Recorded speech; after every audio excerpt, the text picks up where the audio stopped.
Sometimes something comes out of your mouth before you've even decided what you think. A sentence, a warning, a weirdly specific word. And the strange part isn't that it happens. The strange part is how often it's right.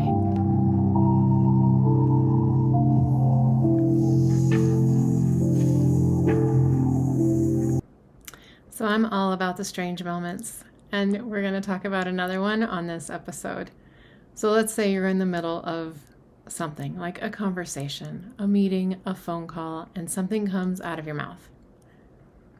A word, a sentence, maybe just a sound of hesitation, and then you stop and think, where did that come from? You didn't plan it, you didn't decide it.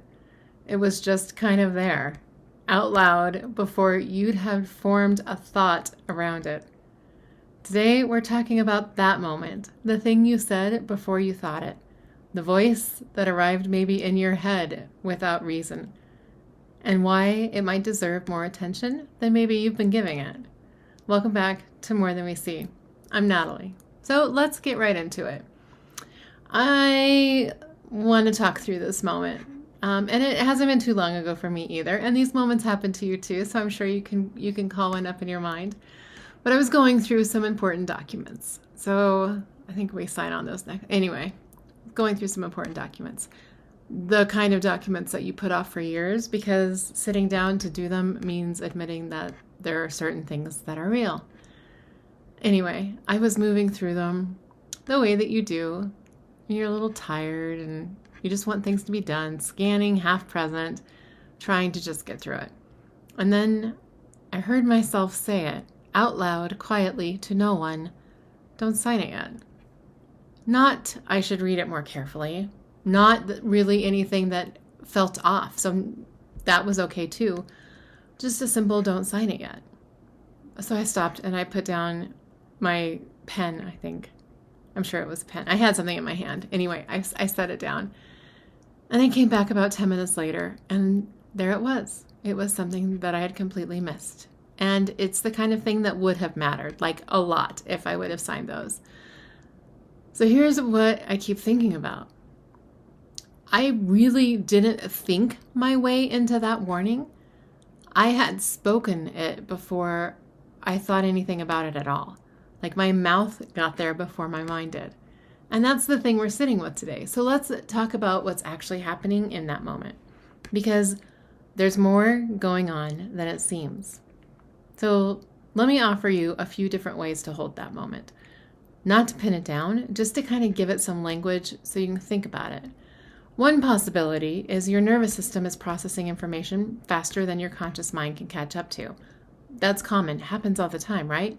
Your brain takes in thousands of data points at any given moment. Most never make it into your awareness, but sometimes they surface anyway. Not really as a thought, but as a sound, a word, a sentence that exists that your body didn't even know. So it just threw it out there. So it's like before that prefrontal cortex weighs in on what you're processing.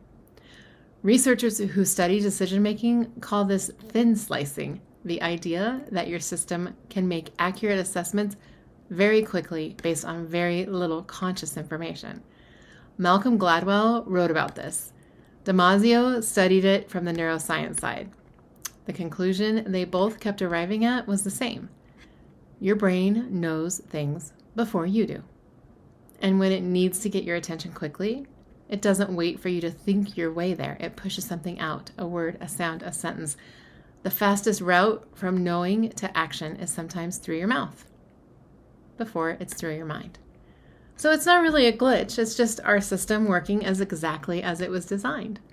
A second possibility, and I want to spend a little more time here because I think it's worth being really clear about what I'm thinking about, is that some people have clairaudience, and actually we all do. So now if you're newer to this space, that word might sound like something that belongs in a different kind of show, but stay with me. Clairaudience is one of the 4 classic intuitive channels, alongside claircognizance, clairsentience, and clairvoyance. It simply means intuitive information that arrives in the form of a language. Maybe not a huge loud voice from outside of you. Maybe not something that sounds like a movie. Usually it sounds kind of like your own thought. The same voice, the same cadence, except it arrives slightly ahead of where you are. Slightly more certain than you feel. And often slightly more direct than you would normally speak to yourself. So those are really good indicators that that's what's going on. It's a key marker. The language is clean. It doesn't hedge. It doesn't say, maybe you should think about whether. It says, don't sign it yet. Short, clear, directive, and gone almost as fast as it arrives. And most people who experience this don't initially think of it as intuition. They think of it's something they've talked themselves into. And technically, they did. The question is, where did it come from? And here's how people commonly describe when they start paying attention. It can feel like a thought that arrives fully formed. Like it already was there waiting, you just all of a sudden heard it. It doesn't feel like there's a lot of effort put into it. You didn't build to it. It was just present. And there's often a quality of neutrality that exists with it as well. No fear attached, no urgency in the way like, you know how anxiety can build in you and it brings that urgency of something needs to be done now. There's really no urgency to this type of thing. Just clean, flat statement, a fact delivered before you even really had a question for what you were thinking or what you were saying. That quality, the flatness, the certainty, the speed, is what distinguishes it from anxious self-talk, which tends to spiral or repeat itself to get louder the more you engage with it. The intuitive voice says the thing once, and then it waits to see what you do. So now, how do you develop this? That's a great question, because I'm actually starting to get questions from the community, and I love that. You can ask me anything. Anyway, let's talk about how you might develop this. Or not necessarily develop it.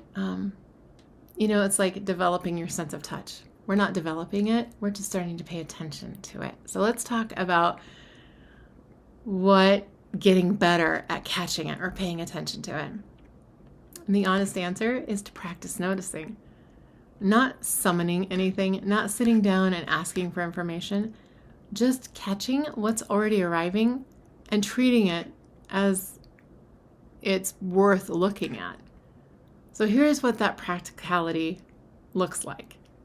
You start to notice the moments when something comes out of you that you didn't consciously construct. It can be a word in a conversation, a sentence you write before you understood what you meant, a reaction that landed before you had a reason. You don't need to decide immediately what it means or where it came from. You just need to register it. And I have a really good example of this when Steph and I are talking through like podcasts or content or things that we're putting together.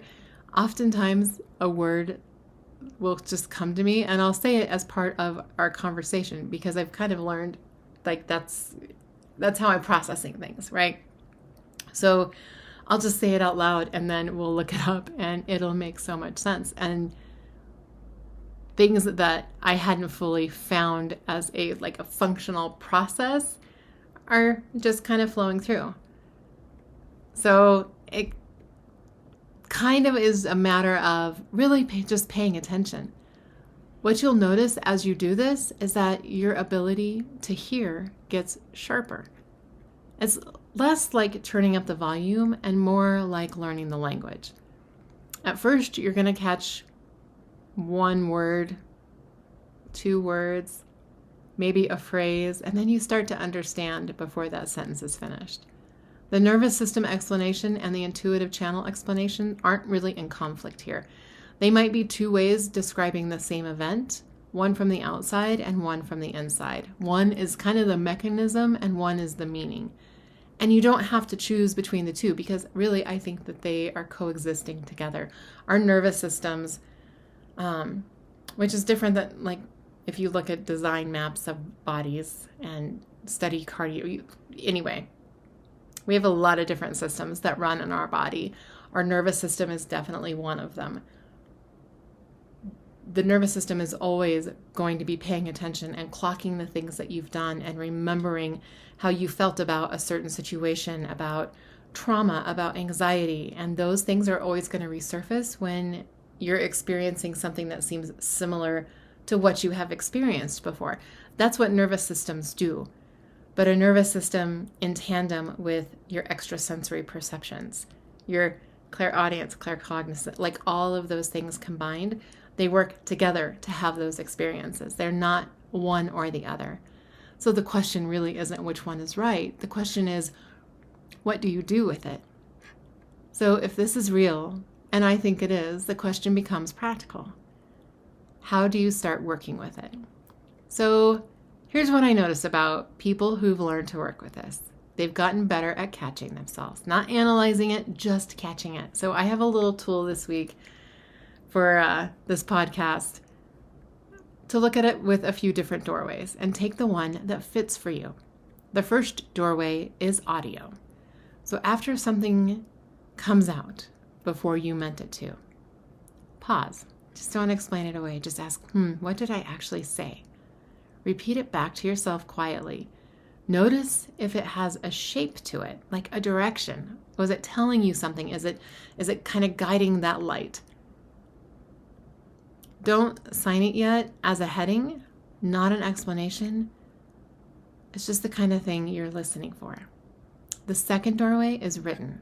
So keep a small record, not like, well, I love journaling, so you can absolutely journal if that's kind of your thing. I love it anyway. But you don't have to keep this big spiritual journal of all this stuff that you're tracking. If you want to write it down, just write down a sentence or two. So today I said this before I thought it. What happened next? Over time, you'll start to notice whether what came out first tends to be accurate. So you're not building a belief system. You're collecting data on your own patterns. The third doorway is a little more body-based. So the moment something comes out of your mouth before you think it, notice what your body did at the same time. Like, was there a pause in your breath, a shift in your posture? The example that I was giving when we're working through podcasts or content, or like we're just having open flow conversations about where we're headed, or just even in the day, often I would kind of get like a tight, tingly feeling. So just notice those type of things. The language and the physical response can often arrive together. And if you can learn to notice both, you're just going to have more information. You don't have to do all three. You don't have to do any of them consistently. Just start with one moment this week. And if something comes up before you thought it, notice it. That's enough. The tool is simple. The harder part is what comes after. And that is not really the moment itself. The hard part is trusting that it happened after the fact. The trust that it happened after the fact. Because once your brain catches up, it's going to have a lot to say. You probably just assumed that is what it's going to tell you. You're reading into it. That was luck. And I still have that all the time. Be like, I don't know, was that just luck? Maybe it was. And I'm not asking you to decide. What I'm asking is whether you've been in the habit of explaining it away before you even looked at it. And here's what I've noticed, really not just in myself, but in people who work with this regularly, is the early voice doesn't get louder over time. It really does just stay quiet. It stays that thing you notice. And once you start noticing it, it's your ability to hear it that changes. And the way you build that ability isn't just believing in it more. It's by catching it more. Just noticing, just registering that something came up before you had a reason for it. And not assigning it a meaning immediately, not dismissing it immediately, just holding it for a second. That pause is the practice. Because the voice that arrived first, before your reasoning, before your analysis, before your doubt, sometimes it's wrong. But sometimes it's the thing you needed to hear the most. And the only way to know the difference is to start keeping track. Not necessarily in a formal way, just in a way that turns your noticing into kind of a system. just kind of in a quiet way of someone who has decided to take themselves seriously. To say something came out of me before I thought it, it deserves a moment. You can stay skeptical. You can stay grounded. You can keep asking questions, but don't explain it away before you have even listened.